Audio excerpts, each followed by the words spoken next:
नमस्कार, बहुत स्वागत आप सभी का। आप देख रहे हैं इंडिया टीवी पर महाकुंभ पर सत्य सनातन स्पेशल कॉन्क्लेव। ये कॉन्क्लेव इसीलिए क्योंकि इस वक्त विश्व की एक सबसे अनूठी घटना घट रही है प्रयागराज में। जी हां, महाकुंभ 144 वर्षों के बाद ऐसा दुर्लभ संयोग आया है।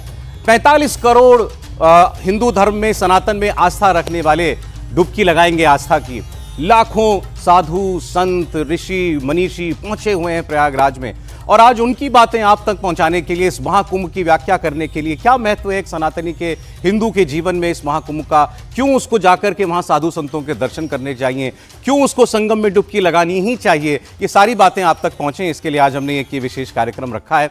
आज दिन भर आप शंकराचार्य, बड़े बड़े धर्माचार्यों को हमारे इस मंच से सुनेंगे, उनका आशीर्वाद ले सकते हैं। और हमारे इस वक्त के सबसे खास मेहमान, मैं उनके पास सीधे आपको ले जा रहा हूं और हमारे साथ स्टूडियो में पहुंची इस ऑडियंस को भी हमारे साथ जुड़ चुके हैं ज्योतिष पीठ के शंकराचार्य जगत गुरु स्वामी अविमुक्तेश्वरानंद जी। बहुत बहुत प्रणाम जगत गुरु जी, मेरा आपको पहुंचे और हमारी इस ऑडियंस की तरफ से भी नमस्कार। नारायण नारायण।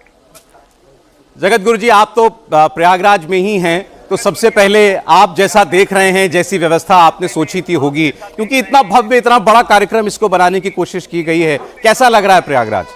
बहुत अच्छा है। ये धरती तो आध्यात्मिक ऊर्जा से सदा से भरपूर रही है। यहाँ पर आते ही जैसे किसी को बिजली का करंट छूने से झटका लगता है ना, वैसे ही यहाँ पर जो आ जाता है उसका मन आनंदित हो जाता है, आह्लादित हो जाता है, फिर उसको कोई कष्ट नहीं होता है। तो जो ये विशिष्ट अनुभूति है, आध्यात्मिक अनुभूति, वो यहाँ आने वाले यात्रियों को होती है और हमें भी हो रही है। बहुत अच्छा लग रहा है गुरुजी। लेकिन आज भी शायद बहुत सारे लोग नहीं जानते कि महाकुंभ क्या है, महाकुंभ क्यों सजता है, 12 वर्षों में आने वाला महाकुंभ क्यों विशेष होता है। और इस बार तो कहा जा रहा है कि 144 वर्षों में ये दुर्लभ महाकुंभ सजा हुआ है।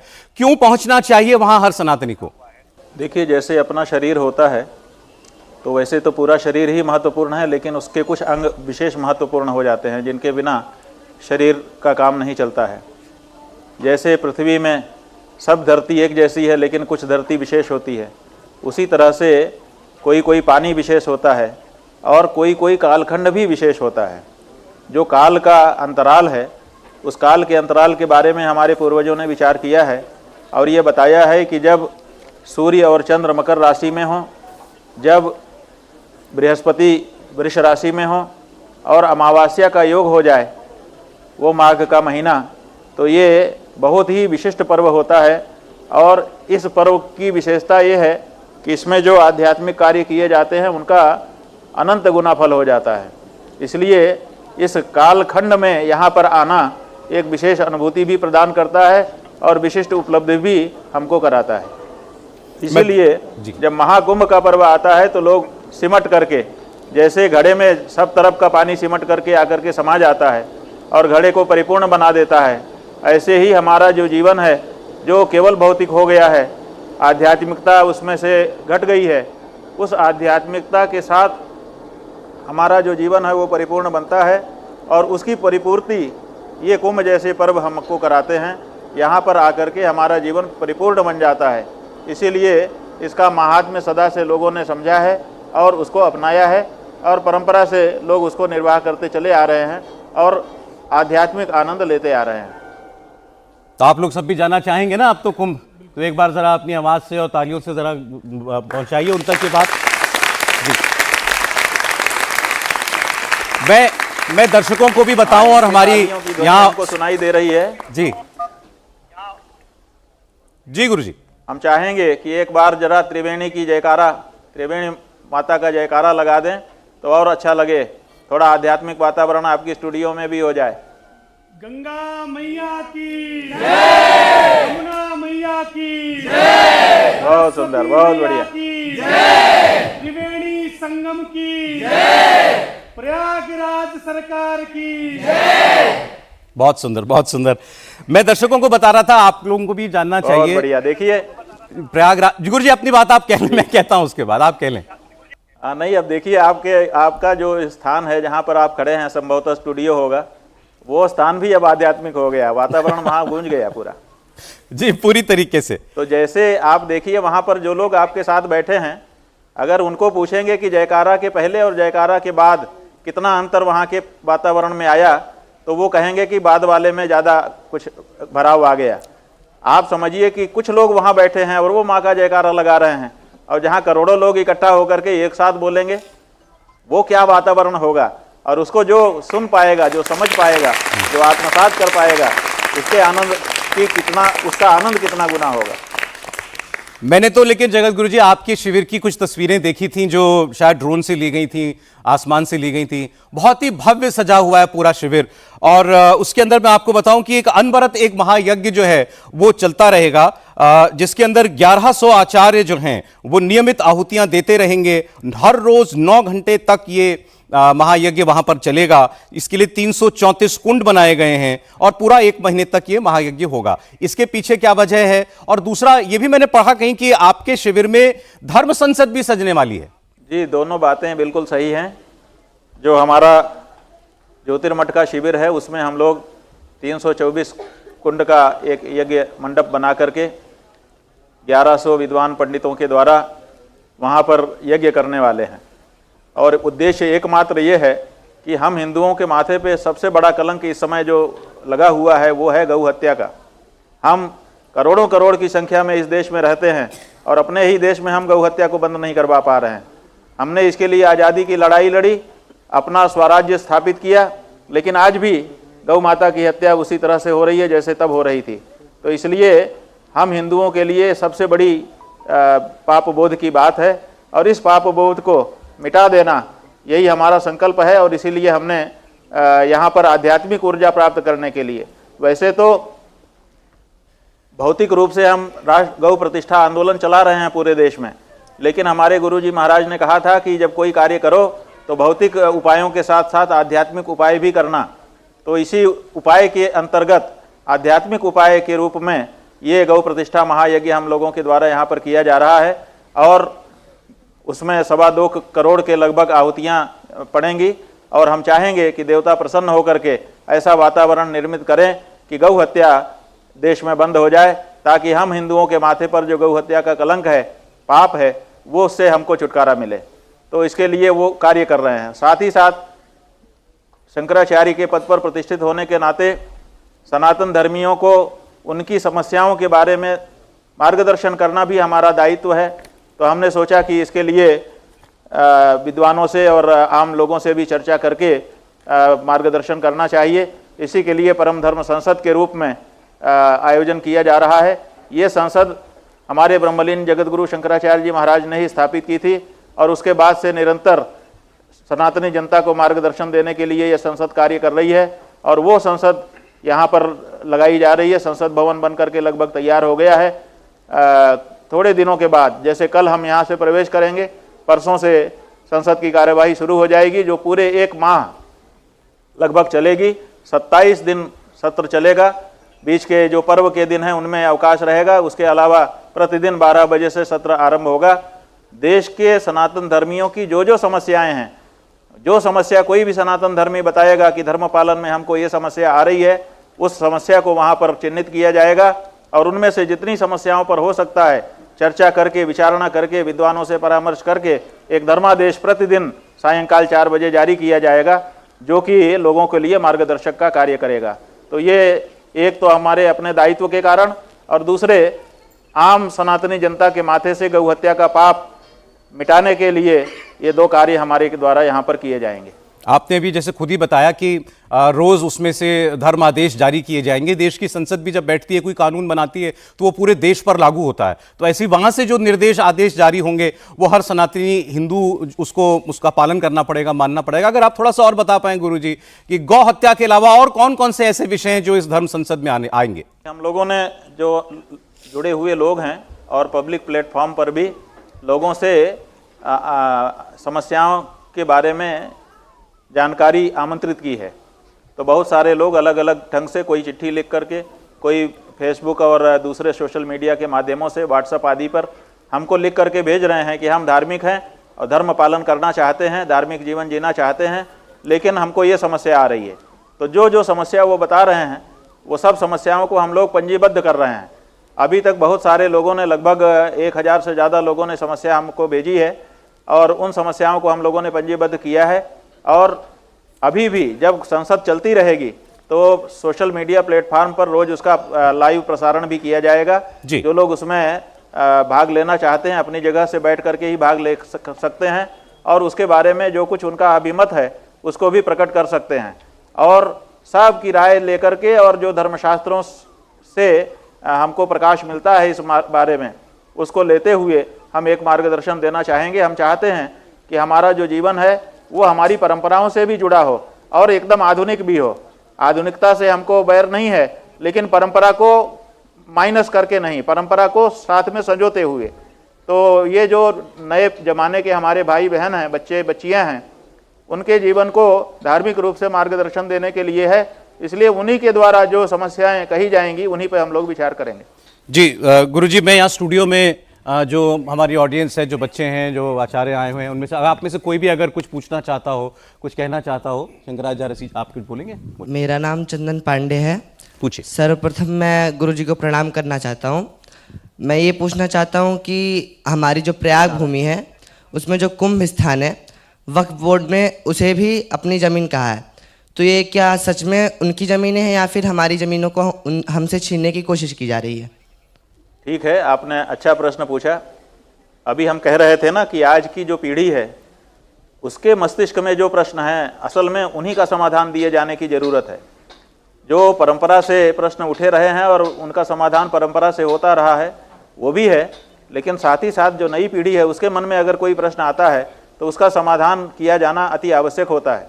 तो ये जो प्रश्न भाई ने उठाया है इसको भी हम लोग धर्म संसद में ले रहे हैं, क्योंकि बहुत सारे लोगों ने धर्म संसद में इस प्रश्न के बारे में भी विचार करने के लिए कहा है।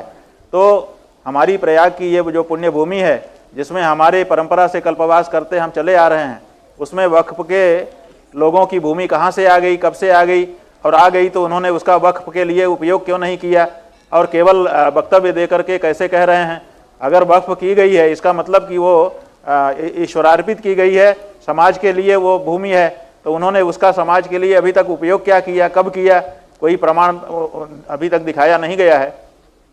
तो ये जो बात है ये प्रश्न भी हम लोग धर्म संसद में, परम धर्म संसद में ले रहे हैं और इस पर व्यापक चर्चा करके इस बारे में भी मार्गदर्शन निकालेंगे। अभी हम बता सकते हैं कुछ, लेकिन वो हमारी बात होगी, लेकिन जब वो धर्म संसद से निकल करके आएगी तो वो पूरे समाज की और पूरे धर्माचार्यों की बात होगी। इसलिए हम चाहेंगे कि ये जो व्यक्ति हैं जिन्होंने ये प्रश्न हमारे सामने रखा है वो इस धर्म संसद में जब ये प्रश्न आए तो ज़रूर जुड़ें और इसमें अपनी बात अगर कुछ उनको लिख करके कहनी हो तो वो ज़रूर हमको उपलब्ध करा दें।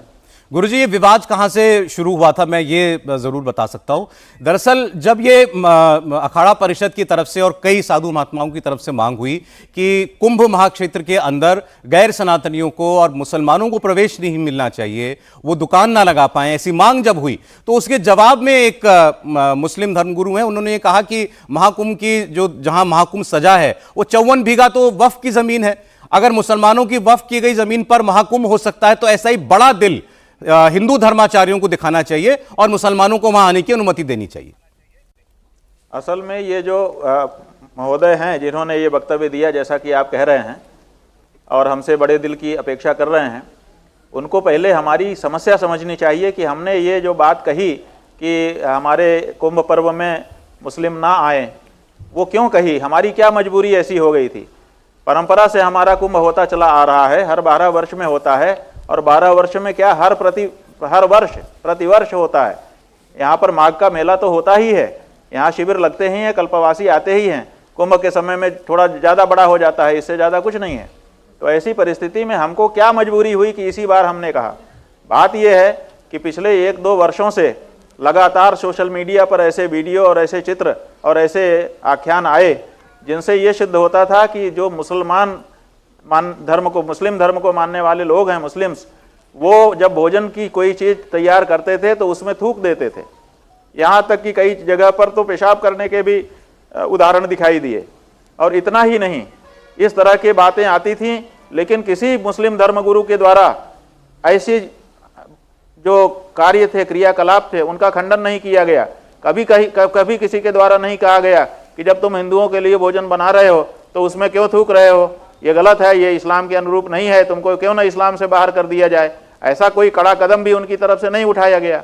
इसी बीच में जो अपना दक्षिण भारत है, मद्रास, वहाँ की एक न्यायालय में एक एफिडेविट आया मुसलमानों की ओर से, जहाँ पर इसी तरह का प्रकरण न्यायालय में ले जाया गया था।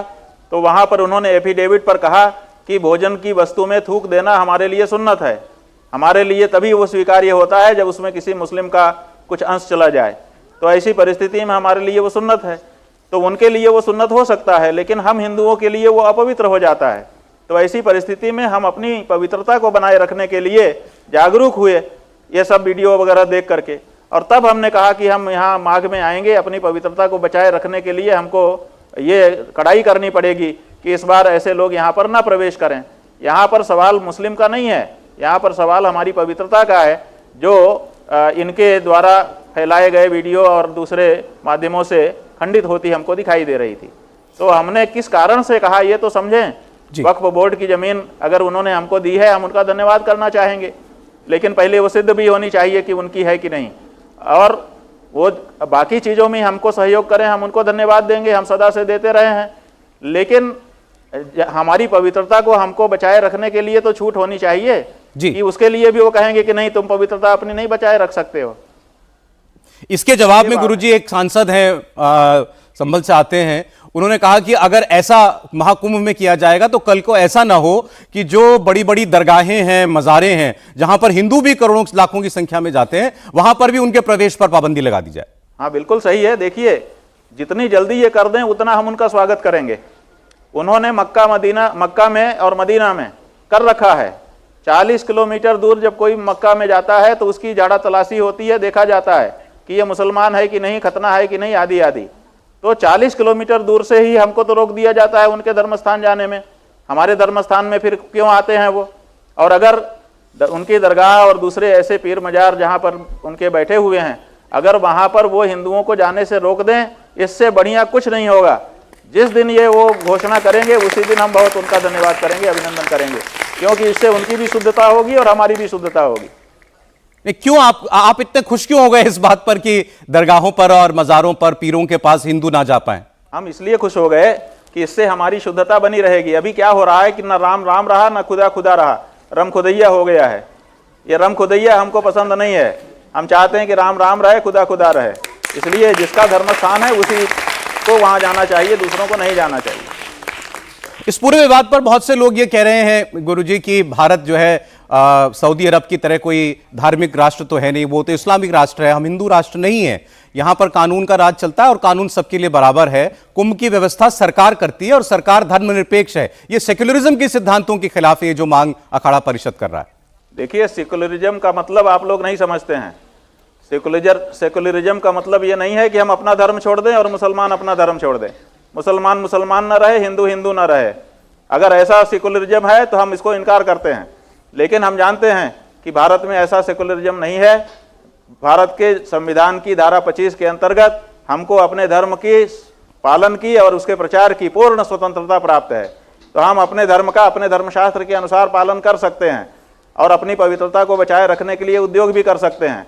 सरकार आती है तो हमारे अनुसार हमारा सहयोग करेगी। सरकार हमारे पर काट करके, हमारे हाथ पैर काट करके ये नहीं कर सकती है। अगर सरकार कहे कि सब बराबर होंगे तो जो लंबे लोग हैं उनके पैर काट दिए जाएंगे, क्या छोटों से मिलान करने के लिए। अगर ऐसा होता है तो इसको कौन स्वीकार करेगा? लेकिन सब में समानता की भावना विकसित कर दी जाए। अगर इस तरह का कोई उद्योग है तो उसको तो हम स्वीकार करते हैं, लेकिन हमारे धर्म पालन के लिए हम स्वतंत्र हैं। सरकार अगर यहाँ पर हमारी कुछ सहयोग व्यवस्था करनी चाहती है तो हमने उसको अनुमति दी है। इसलिए नहीं दी है कि वो अपने शर्तों पर हमको नचाए। आप देखिए, यहाँ पर कुंभ मेला हो रहा है, यहाँ पर साधु संतों की कमेटी बनी है, अखाड़ा परिषद बना हुआ है, उनके साथ बैठकें होती हैं और जो हम कहते हैं उसके अनुसार व्यवस्था की जाती है। ये थोड़े है कि उनकी शर्तों पर हम यहाँ पर अपना आयोजन कर रहे हैं। हमारे धार्मिक नियमों के अनुसार जितना सहयोग सरकार कर सकती है उतने सहयोग के लिए हम उसका स्वागत करते हैं, और अगर हमारी परंपराओं में कोई हस्तक्षेप सरकार करने लगेगी हम उसको अस्वीकार कर देंगे। इतनी स्वतंत्रता भारत के संविधान ने हमको दी है। इसलिए इस तरह की जो व्याख्या की जाती है कि ये भारत में संविधान लागू है, इसका मतलब कि जो चाहेंगे हम करेंगे। हिंदू को हिंदू नहीं रहने देंगे, मुसलमान को मुसलमान नहीं रहने देंगे, ईसाई को ईसाई नहीं रहने देंगे। ये नहीं है, ये गलत व्याख्या है और इस तरह की व्याख्या करने वालों को निंदा करनी चाहिए उनके लोगों की। जी गुरुजी, वक्फ बोर्ड के बारे में बहुत चर्चा हुई क्योंकि सरकार इसके विषय में एक कानून भी लेकर आई है, वो पार्लियामेंट में भी लंबित है। इसके जवाब में बहुत सारे हमने देखा साधु संतों ने, धर्माचार्यों ने मांग की कि एक सनातन बोर्ड बने। जिस तरीके से इस्लाम को दी गई, दान की गई संपत्तियों की जिम्मेदारी रखने की, रखरखाव की वक्फ बोर्ड की है, ऐसे ही हिंदुओं के मंदिर, मठ, तमाम और जो प्रतिष्ठान हो उनकी रखरखाव के लिए एक सनातन बोर्ड बने। इस पर आपके विचार क्या है? देखिए, हमारे विचार ये हैं, पहली बात तो यह है कि मुसलमानों के वक्फ बोर्ड पर बात चल गई तो हमको सनातन बोर्ड याद आ गया। ये बात हमको ठीक नहीं लगती है। हमें जो करना है हमको अपने ढंग से करना चाहिए। उनका हो रहा है इसलिए, उनके घर में विवाह हो रहा है तो हम भी अपने घर में, अभी बच्चा 8 साल का हुआ है, हम विवाह का आयोजन कर दें, ये क्या मतलब है? तो ये तो उनसे प्रेरित होकर के हमको कुछ नहीं करना चाहिए, पहला विचार हमारा है। दूसरा हमारा विचार ये है कि अगर उनसे प्रेरित होकर के और अपने धर्म की व्यवस्था बनाने के लिए हमको ऐसा कोई केंद्रीय व्यवस्थापन करना भी है तो करना चाहिए, उसमें बाधा नहीं है, लेकिन वो सरकार के द्वारा नहीं होना चाहिए। आपको हम बताना चाहेंगे कि ये वक्फ बोर्ड बना हुआ है हमारे देश में, लेकिन इसके बावजूद मुसलमानों ने एक पर्सनल लॉ बोर्ड भी बना रखा है। क्यों बना रखा है? क्योंकि मुसलमान जानते हैं कि सरकार का हस्तक्षेप अगर हमारे ऊपर हुआ तो हम अपनी धार्मिक परंपराओं को ठीक से निभा नहीं पाएंगे। इसलिए उन्होंने वक्फ बोर्ड के रहते हुए भी all India personal law board बना करके रखा है और उसी में ज़्यादा फैसले करते हैं वो लोग। तो उससे भी हमको सीखना चाहिए, अगर उन्हीं से प्रेरित होकर के कुछ कार्य करना है, कि हमको कोई भी सरकारी सनातन बोर्ड नहीं बनाना चाहिए। अगर सनातन बोर्ड बनना भी है तो धर्माचार्यों के द्वारा बने और धर्माचार्यों के द्वारा ही संचालित हो। वो बोर्ड बन करके सरकार से कहे कि जितने जगह पर आपने सरकारी कर्मचारी बैठाए हैं, सरकारी व्यवस्थापन किया है, साहब हमको हैंडओवर करो, अब हमारा एक बोर्ड बना हुआ है और हम उसको अपने धर्म की व्यवस्था के अनुसार अच्छी व्यवस्था करेंगे। अगर ऐसा कोई प्रयास होता है तो हम उसके साथ हैं, और अगर सारे मंदिरों को, सारे मठों को, सबको सरकार के हैंडओवर करना है तो सरकारी सनातन बोर्ड बना दिया जाए, हम उसका विरोध करेंगे। अभी एक मामला, जी गुरुजी, अभी एक बड़ा ही दुखद मामला हुआ कुछ महीने पहले दक्षिण भारत के तिरुपति बालाजी मंदिर में। प्रसाद में जो लड्डू दिया जाता है भक्तों को, उसमें गाय की चर्बी मिली हुई थी, ऐसा शक जाहिर किया गया। खुद वहां के मुख्यमंत्री ने किया, फिर बाद में उसकी जांच वगैरह भी हुई, लेकिन उससे 2 मांगे उठी। एक तो यह कि जितने ये हमारे बड़े बड़े कम से कम मंदिर हैं, इनकी मैनेजमेंट में दूसरे धर्मों के लोग शामिल ना हों। और जब ये वहां पर इसका प्रावधान किया गया तो बहुत सारे नेताओं को, मुस्लिम नेताओं को इस पर ऐतराज हुआ कि ऐसा नहीं हो सकता। अभी आप वक्फ बोर्ड में जो है वहां पर तो आप हिंदुओं को शामिल करने के लिए कानून लाए हैं और मंदिरों के मैनेजमेंट में आप कहते हैं केवल हिंदू ही होंगे। इसको ये एक बात है। और दूसरा, फिर लोगों ने कहा कि मंदिरों को आजाद करे सरकार, मंदिरों को हिंदू ही चलाएं। हमारा एक कहना था, देखिए जब यह घटना हुई थी तिरुपति में तो 2 बातें कही गई थी हम लोगों के द्वारा। एक, इसके लिए जो दोषी है उसको चिन्हित करके तत्काल कड़े से कड़ा दंड दिया जाए। आज कितने महीने हो गए, वहाँ की सरकार भी अब राजनीति करके हट गई, वहाँ का ट्रस्ट भी राजनीति करके हट गया, शुद्धिकरण का दिखावा करके, और आज तक वो लोग पहचाने नहीं गए जिनके कारण प्रसाद में अशुद्धि मिलाई गई। एक बात तो ये है। इसका मतलब है कि ऐसी चीज़ें केवल राजनीतिक कारणों से उठाई जाती हैं, धार्मिक कारण से नहीं उठाई जाती हैं।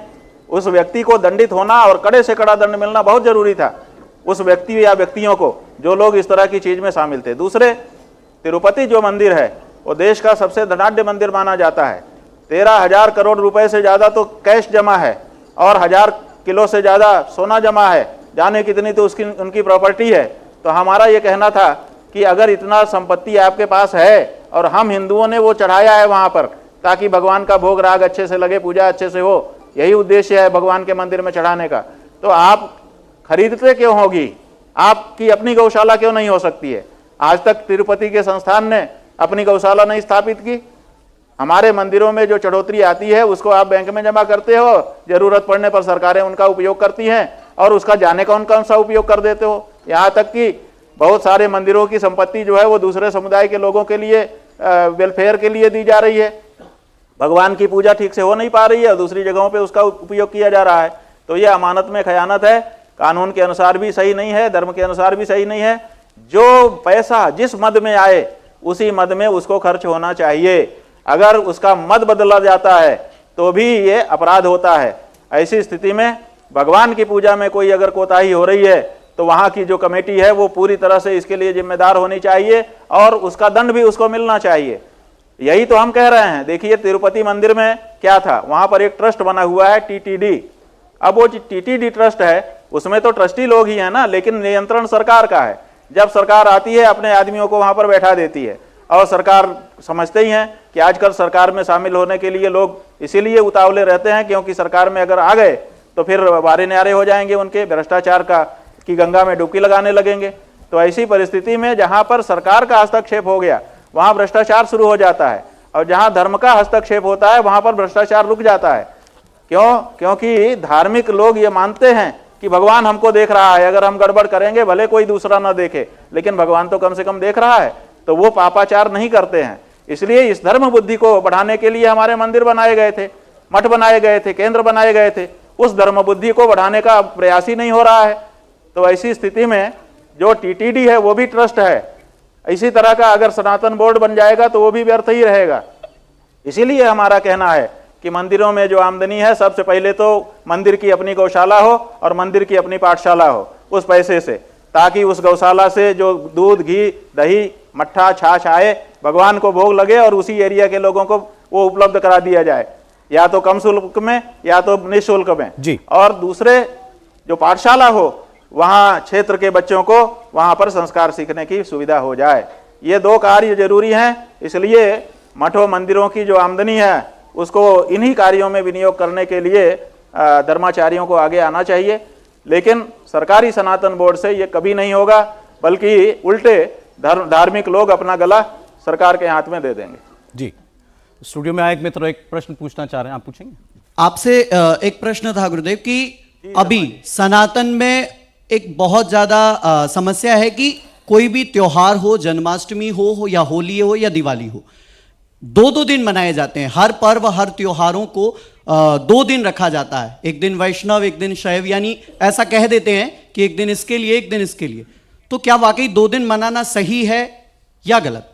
ऐसा है कि 2 दिन नहीं, कोई पर्व है हमारे ऊपर निर्भर करता है कि हम कितने दिन उसको मनाते हैं। अभी देखिए यहाँ पर जहाँ हम लोग बैठे हैं और जिस कारण से आप हमसे जुड़े हुए हो, ये कुंभ पर्व है। ये असल में 1 दिन का है। जिस दिन अमावस्या होती है उसी दिन का ये पर्व है, 1 दिन से ज़्यादा नहीं है। वृष राशि गते जीवे मकरे चंद्र भास्करो अमावास्या तदा योगः कुंभाख्य तीर्थनायके। अमावस्या जिस दिन होगी उसी दिन ये पर्व होता है। लेकिन हमने इसको 1 महीना फैला लिया, पूरा माघ का कृष्ण पक्ष भी, माघ का शुक्ल पक्ष भी, कि अमावस्या से दोनों जुड़े हुए हैं। और उसके बाद जब यहाँ पर मेला होने लगा तो यहाँ की जो सरकार है उसने इस मेले को शिवरात्रि तक खींच दिया, लंबा कर लिया। तो जिसके पास जितनी क्षमता होती है उतने दिन वो पर्व मनाता है। तो इसलिए अगर एक ही पर्व को 2 दिन मनाया जा रहा है तो कोई बाधा नहीं है। और दूसरे हम ये बात आपसे कहना चाहते हैं कि असल में आज जो हिंदू हैं उनको ये पता नहीं है कि मैं किस तरह का हिंदू हूँ। एक स्मार्त हैं, एक वैष्णव हैं, दोनों हमारे यहाँ शास्त्र स्वीकृत हैं। तो जो वैष्णव आगम के अनुसार दीक्षित होगा वो वैष्णव के अनुसार का उत्सव मनाएगा। जो स्मार्त परंपरा में होगा, स्मृतियों को मानता होगा, वो स्मार्त मनाएगा। लेकिन अगर हमको पता नहीं है कि हम स्मार्त हैं कि वैष्णव, तो हमारे लिए 2 पर्व हो जाएगा। अगर हमको पता है कि हम स्मार्त हैं तो जो स्मार्त वाला है वही हमारा है, हमको कोई दिक्कत नहीं है। जो अगर हमको पता है कि हम वैष्णव हैं तो हमारा वैष्णव वाला है, हमको पता है, कोई दिक्कत नहीं है। आज ज़्यादा हिंदू वो हो गए जिनको पता ही नहीं है कि हम स्मार्त हैं कि भाई वैष्णव हैं, इसीलिए उनके सामने ये समस्या आ रही है। तो इसका समाधान यही है कि या तो हम अपनी परंपरा को जान लें, और इधर हम लोग इस विषय को भी परम धर्म संसद में रख रहे हैं। हजारों लोगों ने हमको ये कहा है बार बार कि ये विषय निकल करके आना चाहिए। तो हम लोग इस बार धर्माचार्य लोग बैठ करके परम धर्म संसद में एक दिन ये भी चर्चा कर रहे हैं कि व्रत पर्व में समरूपता कैसे लाएं, ताकि आम जनता जो अभी बहुत बारीकी से अपने धर्म को नहीं जानती है वो भी बिना किसी हिचकिचाहट के इन पर्वों का लाभ ले सके और इनको अपने जीवन में अंगीकार कर सके। तो ये विषय भी परम धर्म संसद में 1 दिन के लिए सुनिश्चित है। जी, आप उसमें आइए शर्मा जी। जी, गुरुजी, हिंदू पर्वों से जुड़ी एक और समस्या जो है वो इन दिनों सामने आ रही है कि जब ऐसे कोई पर्व आते हैं, उस पर कुछ यात्राएं निकलती हैं, तो उस पर हिंदू मुस्लिम विवाद हो जाता है, यात्राओं पर कहीं पथराव हो जाता है। अभी बहराइच में तो एक लड़के की हत्या हो गई। ऐसे कई जगहों पर हमने देखा है पिछले कुछ वर्षों में लगातार इस किस्म की घटनाएं हो रही हैं। अब इसमें मुस्लिम पक्ष है वो ये कहता है कि इन यात्राओं में जो गाने बजते हैं हमको वो पसंद नहीं है, मस्जिद के सामने जोर जोर से संगीत बजाया जाता है, डीजे बजाया जाता है। अभी योगी आदित्यनाथ ने कहा था कि मुसलमानों के पर्वों पर तो कहीं एक कंकड़ भी नहीं चलता, तो हिंदुओं की यात्राओं पर पथराव क्यों हो जाता है? इसमें हमको कुछ आप चाहते हैं कि हम कहें? जी हाँ, इस पर आपका मतलब कौन गलत है? इसमें हम कुछ गलत कर रहे हैं तो बताइए, दूसरा पक्ष अगर असहिष्णु बर्ताव कर रहा है तो उसके बारे में बताएं। मान लीजिए कि हम थोड़ा जोर से बोल रहे हैं, आपके कानों को वो आवाज़ कर्कश लग रही है, डेसिबल ज़्यादा हो गया है, पसंद नहीं आ रही है, ये हो सकता है, तो उसके लिए आप हमारी हत्या कर देंगे, हमारे ऊपर पत्थर फेंक देंगे? आप नालिश करिए कि भाई ये इतना डेसिबल में ज़्यादा बजा रहे हैं, आप नालिश करिए, वीडियो बना लीजिए। आजकल हर हाथ में मोबाइल है कि ये गाना बजा रहे थे जिससे हमारा हृदय आहत हुआ है, कानून अपना काम करेगा। लेकिन आप सीधे पत्थर अपने हाथ में उठा करके पत्थर फेंकने लग रहे हैं, क्या देश का कानून इसकी अनुमति देता है? जी। इसलिए जो लोग कानून अपने हाथ में ले रहे हैं वो दोषी हैं, माने बड़े दोषी, और जो ऐसी लोगों को आक्रोश में ला रहे हैं, उनको छेड़ रहे हैं, चिढ़ा रहे हैं ऐसे गाने आदि बजा के, वो भी दोषी हैं। दोषी नहीं है ऐसा हम नहीं कह रहे हैं, अगर वो ऐसा कर रहे हैं तो वो भी दोषी हैं, लेकिन उनसे बड़ा दोषी वो है जो कानून को अपने हाथ में उठा करके किसी के प्राणों की परवाह किए बिना अपने हाथ से पत्थर फेंक दे रहा है या गोली चला दे रहा है। गुरुजी, हिंदू समाज के अंदर एक बहस इन दिनों और छिड़ी हुई है कि जैसे अभी ये संभल का प्रकरण हुआ कि संभल की जामा मस्जिद के नीचे हरिहर मंदिर है, इसके लिए सर्वे कोर्ट का आदेश आया, उसके बाद वहां भी हिंसा हो गई। अब इस पर आरएसएस की तरफ से संघ प्रमुख ने एक बयान दिया, उन्होंने कहा कि ये कुछ लोग हिंदुओं के नेता बनना चाहते हैं, इसीलिए जगह जगह नए नए विवाद छेड़ रहे हैं। अब लोगों को ये समझ में नहीं आ रहा है, हिंदू समाज के लोगों को, कि अगर कहीं विवाद है, लगता है कि यहां हमारा मंदिर तोड़ा गया था, उसके बारे में जांच करवाना क्या गलत है? क्या ये नए विवाद उठाना होगा, समाज में वैमनस्यता फैलाना होगा? असल में जब इनके हाथ में सत्ता नहीं थी तब यही लोग खोज रहे थे कि कहाँ कहाँ है, सूची बना रहे थे, रथ यात्रा लेकर के आवाज़ लगा रहे थे, लोगों को जोड़ रहे थे और कह रहे थे कि तेल लगाओ अमुक का और नाम मिटाओ अमुक का। उस समय तक तो ये सब ठीक था इनके लिए। अब चूंकि सत्ता हाथ में आ गई है, लंबे समय से अपने हाथ में है, कहीं खिसक न जाए सत्ता हाथ में, इसलिए अब सबका साथ सबका विश्वास करना चाहते हैं।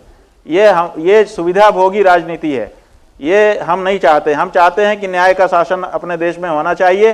जो अगर हमारे ऊपर किसी समय अत्याचार हुआ है तो उसका परिमार्जन होना चाहिए। अगर कहीं के बारे में प्रमाण उपलब्ध हैं तो उसको न्यायालय में हम लेकर के जा रहे हैं। हम तो सीधे मस्जिद में नहीं घुस रहे हैं, जा करके हम कुछ नहीं कर रहे हैं, हम तो न्यायालय में जा रहे हैं।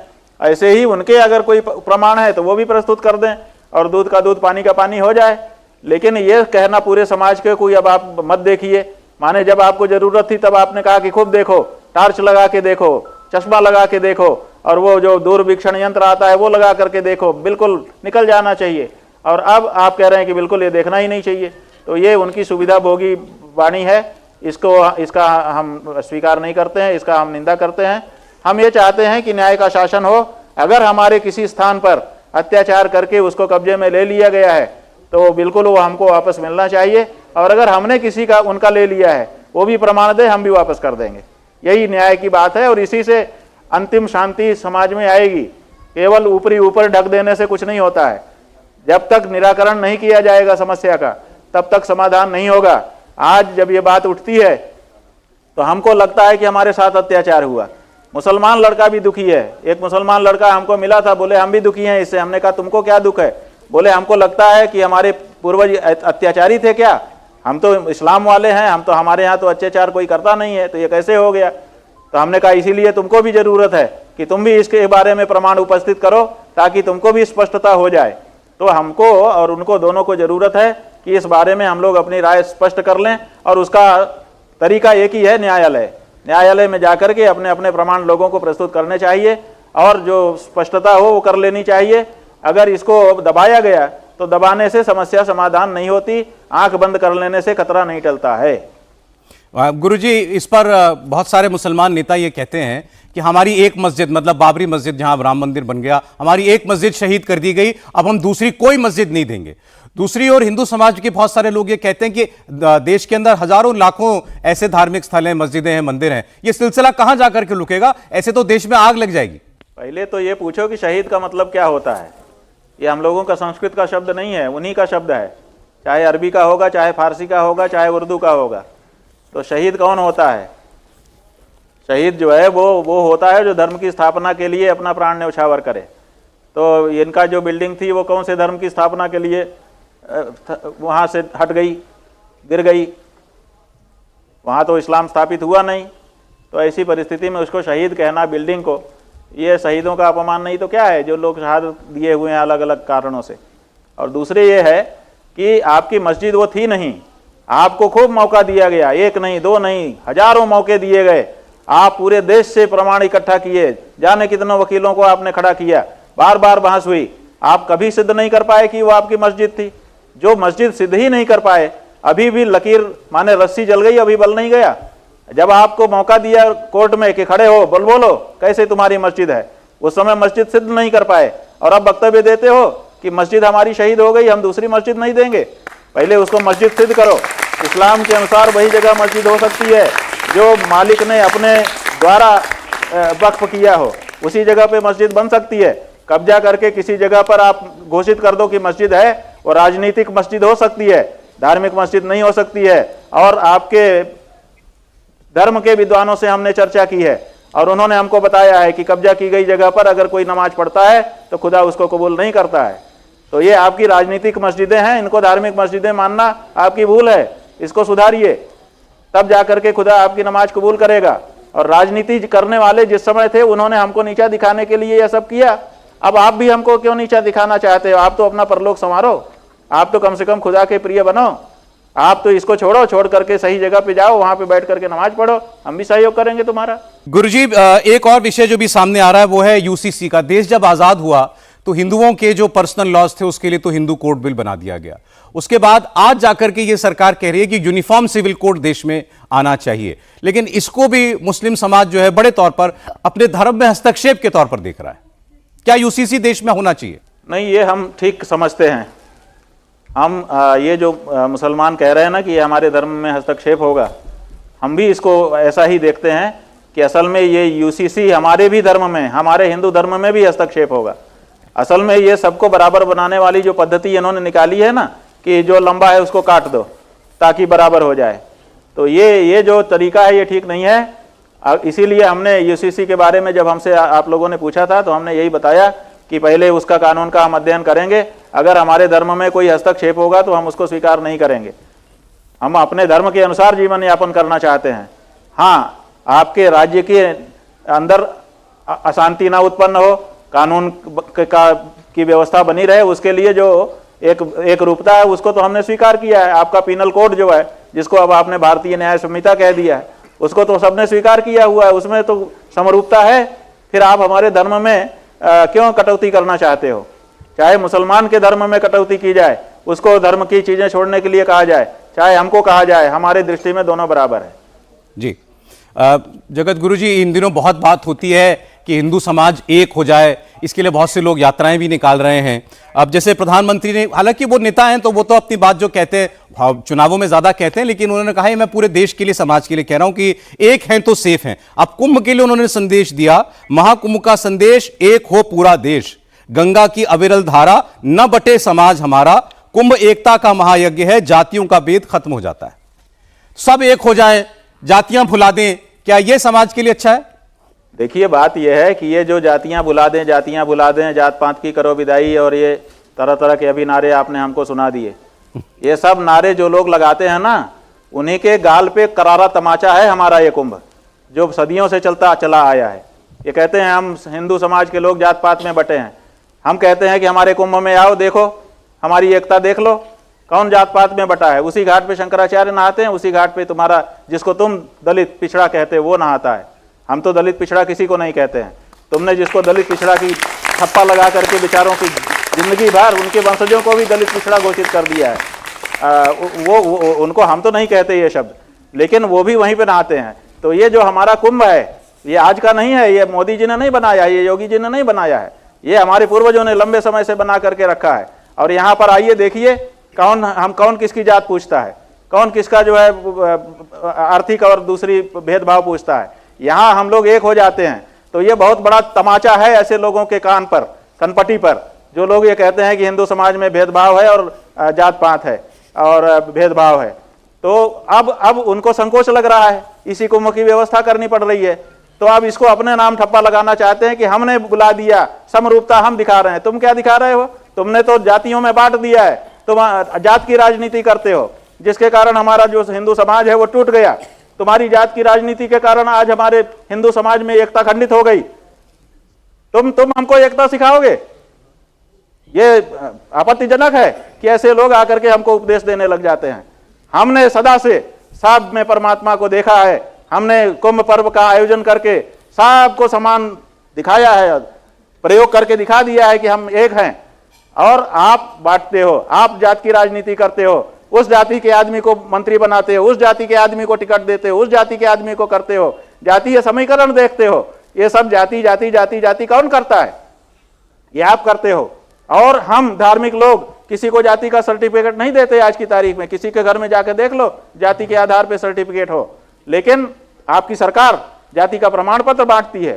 तो ऐसी परिस्थिति में जाति के नाम पे हमारे समाज को खंडित करने का दोष आपका है। आप आकर के यहाँ हमको उपदेश मत दीजिए। ये हमारे परम पूजनीय धर्माचार्यों का योगदान है, जिन्होंने जरूरत पड़ने पर भेद भी रखा है और जरूरत पड़ने पर एकता भी रखी है। ये हमारी विशेषता है कि हम अनेक भी हैं जरूरत पड़ने पर और एक भी हैं जरूरत पड़ने पर। अगर हमारे हमला हो जाए तो हम एक यूनिट अलग हो जाते हैं कि भाई इतने को ही क्षति पहुंचे, बाकी बच जाए, और उसके लिए हम भिन्न रहते हैं। और जब हमको जरूरत होती है एकता की, हम दिखा देते हैं कि हम एक हैं। 40 करोड़ लोग है कोई संसार में? कौन सी राजनीतिक पार्टी है जिसने 40 करोड़ लोगों को संबोधन किया हो? है मोदी जी? पैसा दे दे करके बुलाते हैं, तब 1 लाख 2 लाख 5 लाख लोग आते हैं। यहां पर बिना पैसा दिए, अपना पैसा लगा करके, अपना खर्चा करके, अपना धक्का खा करके हमारी मां गंगा के सामने आकर के अगर 40 करोड़ लोग खड़े हो रहे हैं, जिनकी व्यवस्था आपके मुख्यमंत्री जी कर रहे हैं, तो ये हमारे पूर्वजों का, हम धार्मिकों का, धर्माचार्यों का योगदान है। आप ये मत कहिए कि हमारा समाज बटा हुआ है। ये बात कह करके कुछ लोगों के मन में आप लोगों ने भेद भर दिया है कि हमारा समाज बटा हुआ है। हमारा समाज सदा से एक रहा है, हमारा समाज सदा एक रहेगा, क्योंकि हम सब एक परमात्मा के जाए हैं, इसलिए हमारे में कोई भेद नहीं है। स्वामी जी, जैसे अभी आपने तो तुम प्रधानमंत्री बने हो और तुम्हारे ही प्रधानमंत्री आवास में प्यून बना हुआ एक आदमी काम कर रहा है बेचारा। आप कहोगे कि व्यवहार के लिए भेद है, तो व्यवहार के लिए तो सब जगह भेद होता है, धर्म में भी व्यवहार के लिए भेद है, लेकिन हमारा आत्मिक भेद बिल्कुल नहीं है। हम सब एक थे, एक हैं। आप हमको ये एकता का पाठ पढ़ाना बंद करिए और कुंभ पर्व जो है उसकी सच्चा जो संदेश है वही लोगों को बताइए कि सनातन समाज सदा से एक रहा है और एक रहने वाला है। जी, आपकी बातें सुनकर कई बार लोग जो हैं वो इस विचार में पड़ जाते हैं कि आप मोदी जी के प्रशंसक हैं कि आलोचक हैं। जैसे जब आपके इंटरव्यू की तैयारी कर रहा था तो आपका मुझे कई अखबार में एक कोट मिला, उसमें आपने ये कहा था कि मोदी के प्रधानमंत्री बनने से हिंदुओं का स्वाभिमान जागा है, हिंदुओं के पक्ष में खड़ा रहने वाला ऐसा कौन इससे पहले प्रधानमंत्री हुआ। मोदी ने हिंदुओं के आत्मबल को बढ़ाने का काम किया है। तो ये भी आपका विचार है और अभी जो आपने कहा वो भी आपका विचार है। हाँ, दोनों हमारे विचार हैं और दोनों हम स्वीकार कर रहे हैं। अलग अलग परिप्रेक्ष्य है। जब आप सही बात कहेंगे तो हम कौन होते हैं उसको गलत कहने वाले? हमको सही कह करके प्रशंसा करनी पड़ेगी। और जब आप गलत कहेंगे तो हम हैं आपको कहने वाले कि गलत कह रहे हो। इसी के लिए हमको इस जगह पे बैठाया गया है। यह आपसे मुझे लगता है अनेकों बार कहा गया होगा कि गुरुजी राजनीतिक विषयों पर इतना क्यों बोलते हैं, आप केवल धर्म पर बात कीजिए, ऐसा कई लोग कहते हैं। हाँ, तो हमने तो कहा है कि राजनीति के लोग धर्म की बात करना छोड़ दें, हम राजनीति की बात करना छोड़ देंगे। राजनीतिज्ञों को आप पत्रकारों ने लाइसेंस दे रखा है कि वो धर्म की बात करें, वो मंदिर बनाएं, मंदिर का उद्घाटन करें, शंकराचार्यों के ट्रस्ट को हटा करके खुद अपने कार्यकर्ताओं का ट्रस्ट बना लें, ये सब वो करें, उसमें कोई दिक्कत नहीं है। और जब धर्माचार्य उन खरोंच लगे और वो बोल पड़े तो कहो कि आप राजनीति में क्यों बोलते हो। आप लिमिट तय कर दीजिए, राजनीति की बात करें, धर्म की बात छोड़ दें। उसी दिन से आप देखेंगे कि हम मौन हो जाएंगे, हम बिल्कुल नहीं बोल पाएंगे, क्योंकि हम तो तभी बोलते हैं जब कोई राजनीतिक बेजा हस्तक्षेप हमारे धर्म के क्षेत्राधिकार में करता है। गुरुजी, आपने हमें इतना समय दिया महाकुंभ को लेकर के, आज की तमाम उपयुक्त विषयों पर आपसे बात हुई, आपने सबके उत्तर दिए। बहुत बहुत धन्यवाद। हमारी सबकी तालियों में आपको प्रणाम पहुंचता मिले। सबको खूब खूब आशीर्वाद, खूब अभिनंदन। बहुत बहुत धन्यवाद आपका। अब हम बात कर रहे थे शंकराचार्य जी से, और इसी तरह आज दिन भर आप जुड़े रहिए हमारे साथ और देखते रहिए सत्य सनातन।